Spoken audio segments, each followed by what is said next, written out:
ಈ ವರ್ಷ ನಮಗೆ ಜುಲೈ 29ನೇ ತಾರೀಕು ನಾಗರ ಪಂಚಮಿ ಬರ್ತಾ ಇದೆ. ನಾಗರ ಪಂಚಮಿ ಈ ಬಾರಿ ಜುಲೈ 29 ಮಂಗಳವಾರದ ದಿನ ಭಾರತದ ಹಲವಾರು ಭಾಗಗಳಲ್ಲಿ ಹಿಂದೂಗಳು ಆಚರಿಸುವ ಒಂದು ಪವಿತ್ರ ಹಬ್ಬ. ಇದನ್ನು ಶ್ರಾವಣ ಮಾಸದ ಶುಕ್ಲ ಪಕ್ಷ ಪಂಚಮಿ ಅಂದರೆ 5ನೇ ದಿನ ದೇಶಾದ್ಯಂತ ಆಚರಿಸಲಾಗುತ್ತೆ.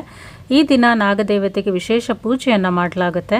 ಈ ದಿನ ನಾಗದೇವರಿಗೆ ಹಾಲು, ಎಳನೀರು, ಪಂಚಾಮೃತದಿಂದ ಅಭಿಷೇಕವನ್ನು ಮಾಡಿ ಪೂಜಿಸಲಾಗುತ್ತೆ.